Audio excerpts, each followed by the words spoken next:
Hi guys, today we're going to be taking a look at NZXT's new flagship XL80X case.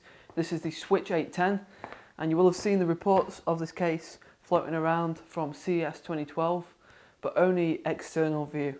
We weren't able to give any inside specifications, features, but today we're going to be taking a look at it in quite a lot of depth, showing you the features. And just from the outset, this case is really designed for water cooling enthusiasts. So as you can see from the size of it, it is absolutely massive.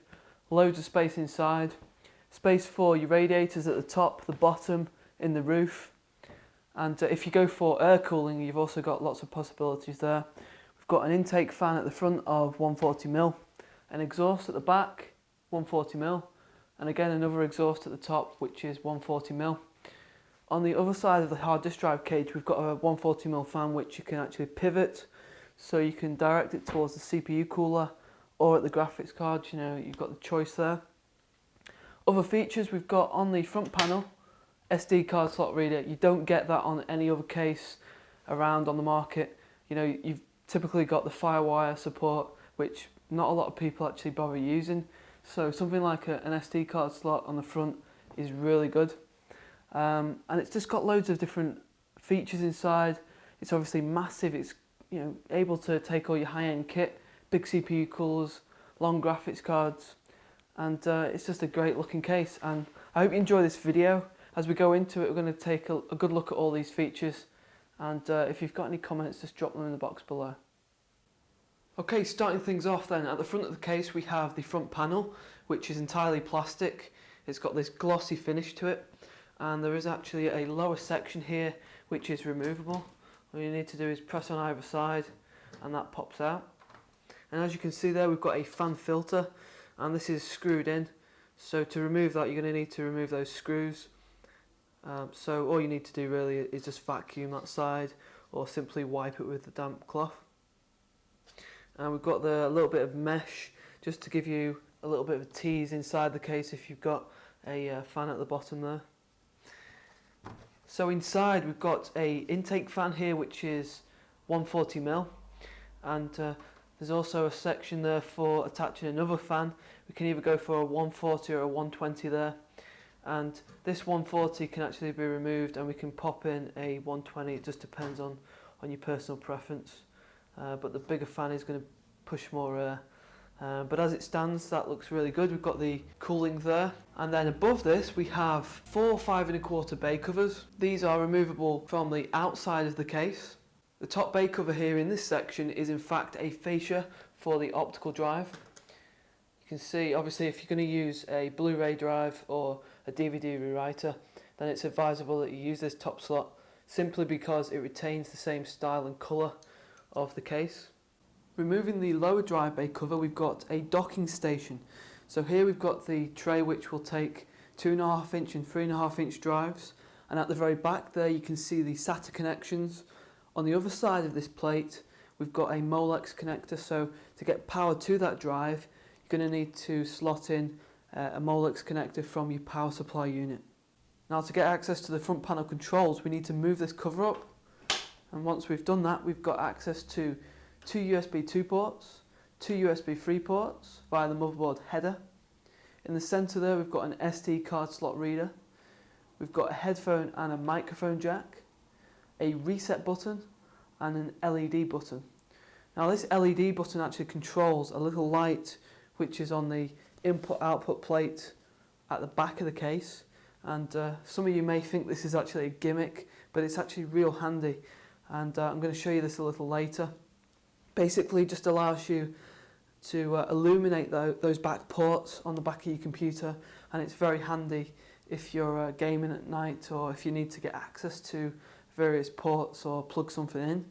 At the top of the case we have this removable top panel, and this is plastic again, and we can switch between 2 different modes with this. We have the ventilation slots, and at the current state we have this as closed, but we can also open them like this.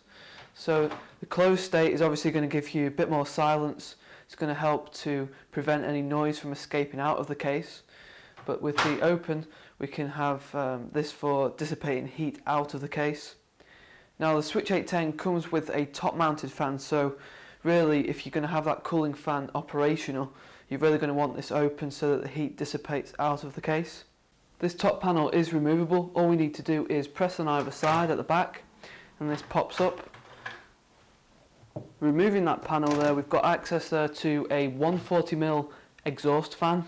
We've got the mounting holes for 120 as well, in case you want to downsize. Next to this, we've got mounting holes for 120 and 140.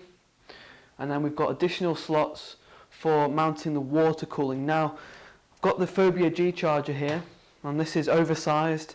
It's bigger than your typical water cooling radiator, so it doesn't actually fit inside here.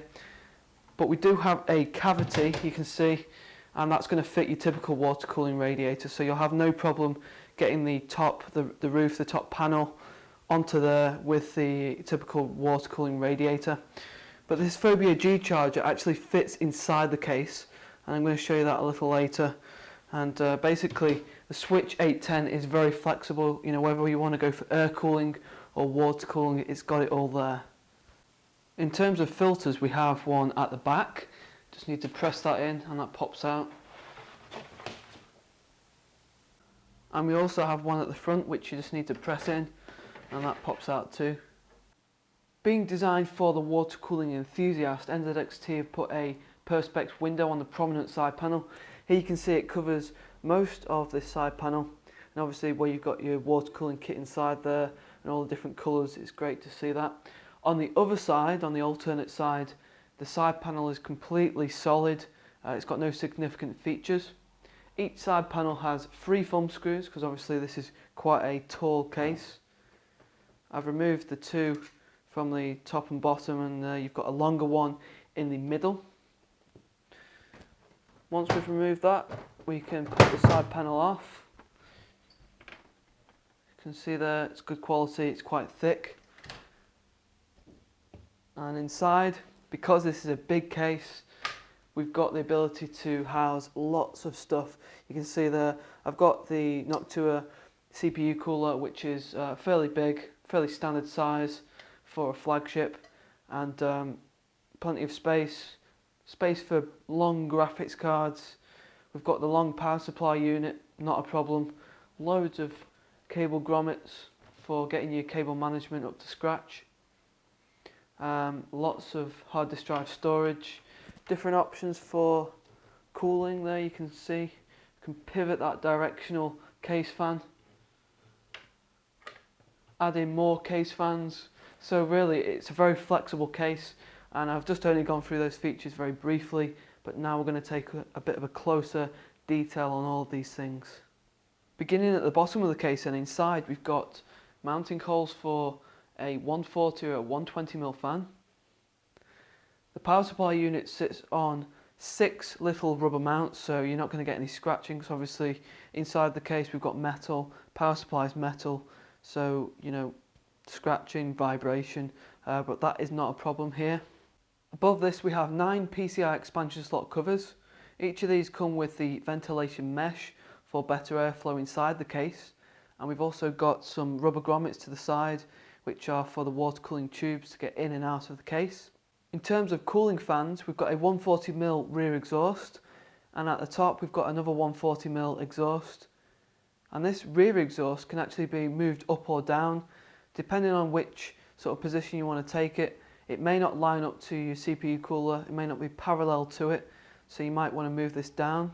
But at the top we've got space there for mounting another 140mm, or you can go for a smaller size 120mm, and the top fan can actually be downsized down to a 120mm. Just depends on what preference you have. Inside the 5 1/4 bay cage we have 4 slots. The top 3 slots have toolless design mechanism which you can use, and all you need to do to get a drive into there is move the switch over, press the lever in the middle which brings back the pins, slot the drive into place, push the pins back in and then lock it into place. In the lower slot we have the hard disk drive docking station, and in order to get that power to the drive we need to connect the Molex connector on the back of the panel there, and that just routes from the power supply unit. The 2 hard disk drive cages can be removed. All you need to do is remove 4 thumb screws on the front side and 4 screws on the other side. And all you need to do is grab either side of the handle, pull that out, and the cage comes out. Inside we've got 3 different trays. These just slide out, and you can house a 3.5 inch or a 2.5 inch drive. Typical sort of thing that you've seen on other cases. There's pins which will go into the sides of the 3.5 inch drive, and then we've got the mounting holes for 2.5 inch which will screw into the bottom. Attached to this upper hard disk drive cage we have a 140mm exhaust fan. You can see here we've got it on a pivot, so we can direct the airflow in whichever direction we want. We can have it pointing towards the CPU cooler, or we can have it pushing against the graphics card. On the other side of this hard disk drive cage we have the intake fan, so we have the airflow going across and through this hard disk drive cage. On the front panel we've got a little button for the LEDs. Now these LEDs are just above the PCI expansion slot covers, and there's one also at the input output plate. So late at night when you're trying to find your USB cable, or you're trying to plug something in, plug in a USB stick or whatever, then this is going to be really handy. It just illuminates the back of your case and allows you to get access to those ports. Due to the width of switch 810 we've got lots of CPU cooler clearance, and you can see here I've got the Noctua NHU12P. This is 158mm in height, so it goes without saying really that the top of the heat pipes to the side panel is lots of space.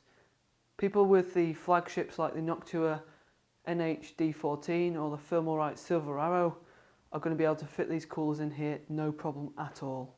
And it's a similar situation for the graphics card.